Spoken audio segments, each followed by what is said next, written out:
Good afternoon, everyone. This is a short video on one of my favourite books, The Secret Garden by Frances Hodgson Burnett.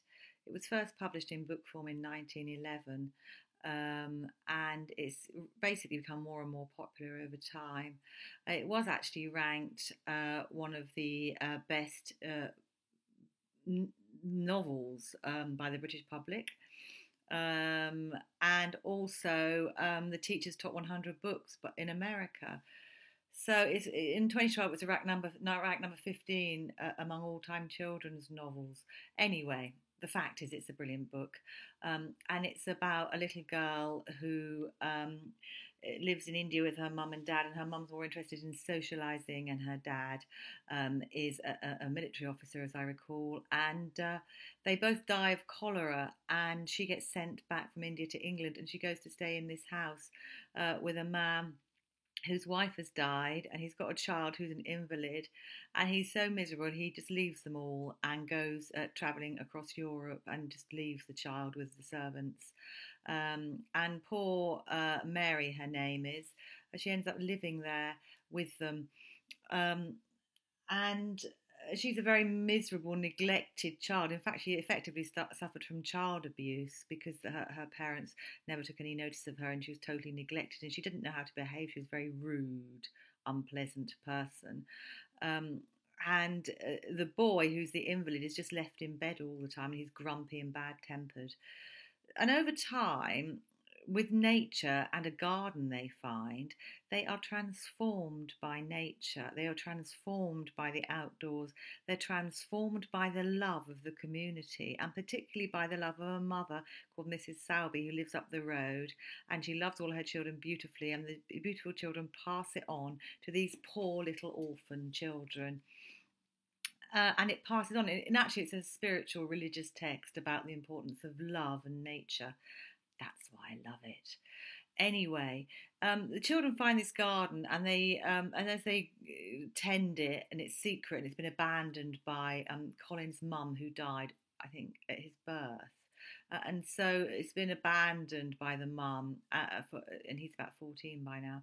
And the two children find the secret key, and they go in the secret garden, and they tend it every day, and they have great fun bringing all the stuff the mum left for life.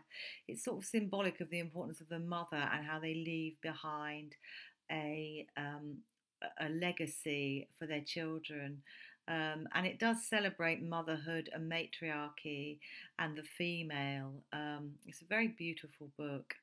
And so the garden comes to life. The children get healthier, happier, and more in the flow of love and life.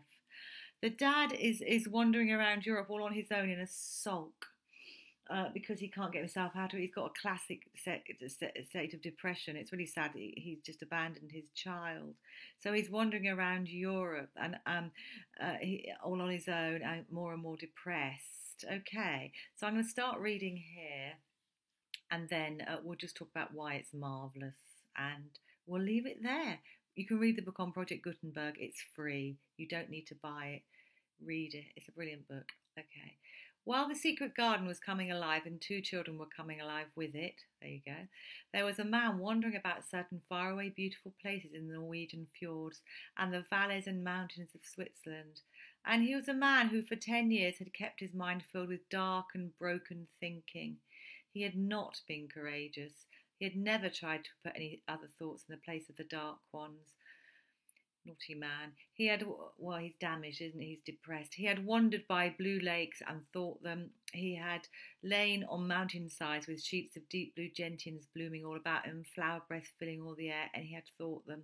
So he's surrounded by this gorgeous nature, and he's not noticing. A terrible sorrow had fallen upon him when he had been happy, and he had let his soul fill itself with blackness, and had refused obstinately to allow any rift of life to pierce through. He had forgotten and deserted his home and his duties. There you are, in a nutshell. A terrible sorrow had fallen upon him when he had been happy, and he had let his soul fill itself with blackness.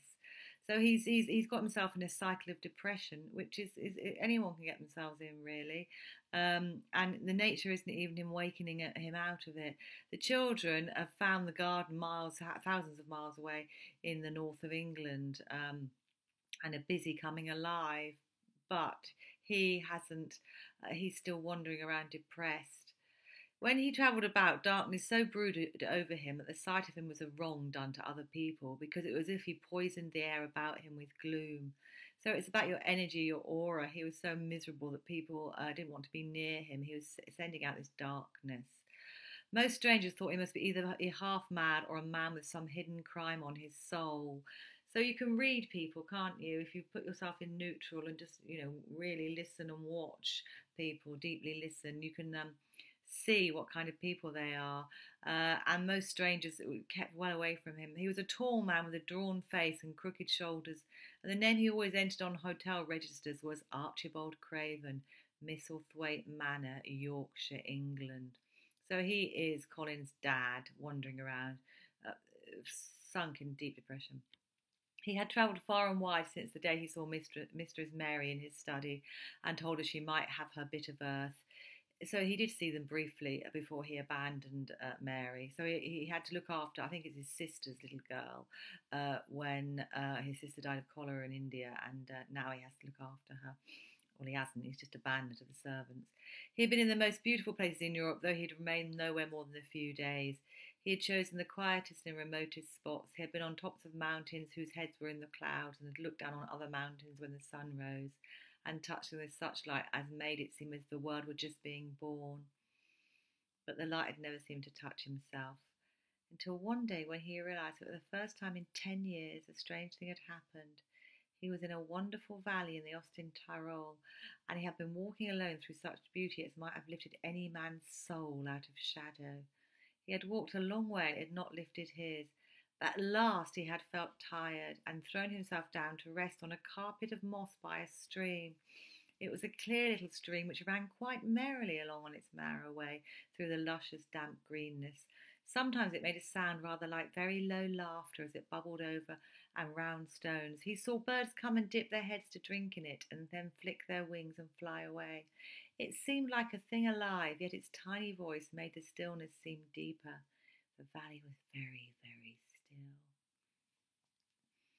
So this is about the healing power of nature if we actually allow ourselves to listen to it and to tune in on the circular cycle of life and nature, of which we are part. As he sat gazing into the clear running of the water, Archibald Craven gradually felt his mind and body grow quiet as the valley itself. He wondered if he were going to sleep, but he was not.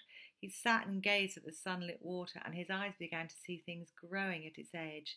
There was one lovely mass of blue forget-me-nots growing so close to the stream that its leaves were wet.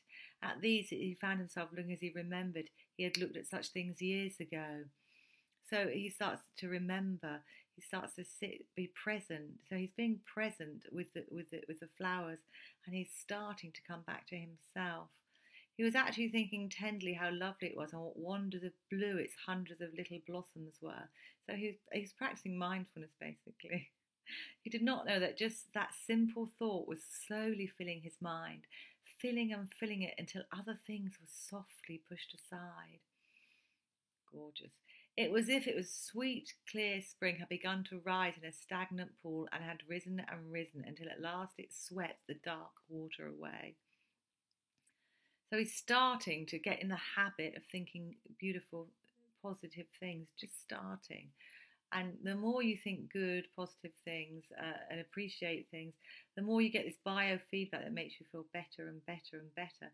And so he starts this process.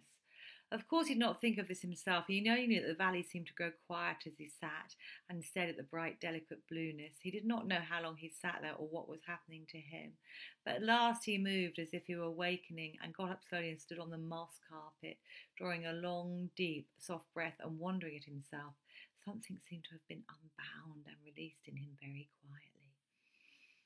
What is it? He said almost in a whisper, and he passed his head over his forehead. I almost feel as if I were alive. I do not know enough about the wonderfulness of undiscovered things to be able to explain how this had happened to him. It's magic, it's mystery. He's come back in contact with his body and with the present moment. Neither does anyone else yet. He did not understand at all himself, but he remembered this strange hour months afterwards when he was at Misselthwaite Manor again, and he found out that quite by accident that on this very day Colin had cried out as he went into the secret garden, I am going to live for ever and ever and ever, he said. The singular calmness remained with him the rest of the evening, and he slept a new and reposeful sleep, but it was not with him very long. So there you are. There's some kind of connection between people that the author's exploring here. His little son cries out, "I'm going to live forever and ever and ever." And obviously, he's abandoned him, and somehow he's connected with that.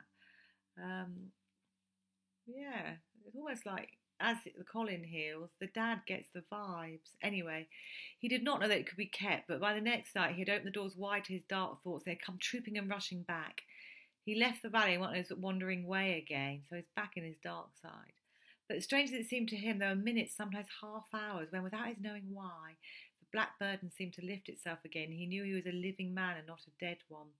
Slowly, slowly, for no reason that he knew of, he was coming alive. It's nature really, and it's probably the vibes looking at it of the connection with his son, who's also healing with nature back in the garden with the help of Mrs. Sowerby and Dickon and the other author Mary. As the golden summer changed into the deeper golden autumn, he went to the Lake of Como. There he found the loveliness of a dream. He spent his days upon the crystal blueness of the lake, or he walked back into the soft verdure of the hills and tramped until he was tired so that he might sleep. But by this time he had begun to sleep better. He knew, and his dreams had ceased to be a terror to him. Perhaps he thought, my body is going stronger. It was growing stronger, but because of the rare peaceful hours when his thoughts were changed, his soul was slowly growing stronger too.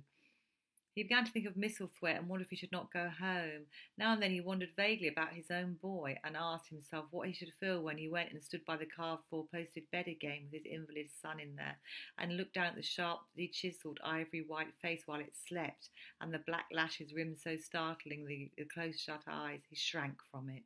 So he's scared, basically. He can't actually embrace that. On one marvel of a day, he had walked so far that when he returned, the moon was high and full of all the world. Was full, and all the world was purple and silver, purple shadow and silver. The stillness of lake and shore and wood was so wonderful that he'd not go into the villa he lived in. He walked down to a little bowered terrace at the water's edge and sat upon a seat and breathed in all the heavenly scents of the night. He felt the strange calmness stealing over him, and it grew deeper and deeper until he fell asleep. He did not know when he fell asleep when he began to dream. His dream was so real that he did not feel as if he were dreaming. He remembered afterward how intensely wide awake and alert he thought he was. He thought that as he sat and breathed in the scent of the late roses and listened to the lapping of the water at his feet, he heard a voice calling. It was sweet and clear and happy and far away. It seemed very, very far away, but he heard it distinctly as if it had been at his side. Archie, Archie, Archie, it said, and then again sweeter and clearer than before. Archie, Archie. He thought he sprang to his feet, not even startled. It was such a real voice. It seemed so natural that he could hear it. Lilias, Lilias, he answered. Lilias, where are you? In the garden, came back like a sound from a golden flute. In the garden. And then the dream ended, but he did not awaken. He slept soundly, sweetly, all through the lovely night. And when he did awake, at last it was brilliant morning, and a servant was standing staring at him. So after this dream, this real dream, it's his wife calling to him. It's like a magic experience, basically. The wife calls to him, even though she's long dead, says, come back to the garden. You've all been healed. And so he goes back to the garden and discovers that, yes, nature and the power of community, dare I say it, and Mrs. Sowerby, the mum who lives up the road, who's the servant girl, Martha, looked after Mary, and then Dickon, the boy, looked after Mary and Colin. He knew all about nature and he's in tune with it, and he helped them, and they were parented by the community. And the mother in particular was encouraging her children, and the dad comes home and everything is redeemed, everything becomes rescued. It's a story of redemption, love, and nature. In fact, I would go so far as to say that the Secret Garden and Frances Hodgson Burnett is a nature mystic, which is the idea that if you tune in with nature, you come to a kind of magic. Anyway, it's a brilliant book. You can read it for free, and I hope you liked that presentation. Okay. Bye.